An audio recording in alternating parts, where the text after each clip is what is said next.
4 நண்பர்கள். ஒரு அடர்ந்த காட்டுப்பகுதியில் 4 நண்பர்களும் வந்துட்டு வந்தாங்க. அதில் ஒரு காக்கா, ஒரு எலி, ஒரு மான், ஒரு ஆமை, இப்படி 4 பேரும் நண்பர்களாக இருந்தாங்க. அவங்க எப்பவும் காட்டுப்பகுதியில் சுதந்திரமாக பேசி பொழுத கழிச்சிட்டு இருப்பாங்க. ஒரு நாள் அந்த பகுதிக்கு ஒரு வேட்டைக்காரன் வரதை பார்த்துச்சு அந்த மான். தன்னோட நண்பர்கள் கிட்ட உடனே எல்லாரும் ஒழிஞ்சுக்குங்க அப்படின்னு சொல்லிச்சு.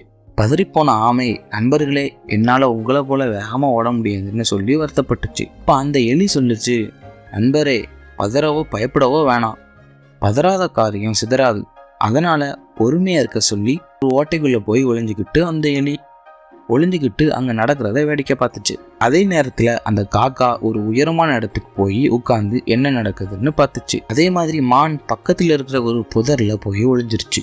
அங்கே வந்த வேட்டைக்காரன் அந்த ஆமையை எடுத்து ஒரு பைக்குள்ளே போட்டு நடக்க ஆரம்பிச்சான். இதை பார்த்த மற்ற 3 நண்பர்களும் ஒரு திட்டம் போட்டாங்க. அதுபடி காக்கா உயர பறந்து அந்த வேட்டைக்காரன் போகிற பாதையை சொல்லிச்சு. உடனே மான் அந்த வேட்டைக்காரன் போகிற வழிக்கு வேறு பாதையாக வந்து அங்கே செத்து கிடக்கிற மாதிரி படுத்துச்சு. அதை பார்த்து அந்த வேட்டைக்காரன் அந்த பையை அங்கேயே வச்சுக்கிட்டு அந்த மானை தூக்க போனான்.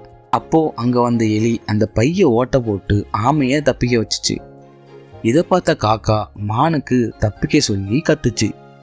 உடனே மானும் வேகமாக ஓடி தப்பிச்சிடுச்சு. அந்த வேட்டைக்காரன் ஏமாந்து போனான். அப்புறமா அந்த 4 நண்பர்களும் தங்களுக்குள்ளேயே பேசிக்கிட்டாங்க, பதறாத காரியம் சிதறாதுன்னு.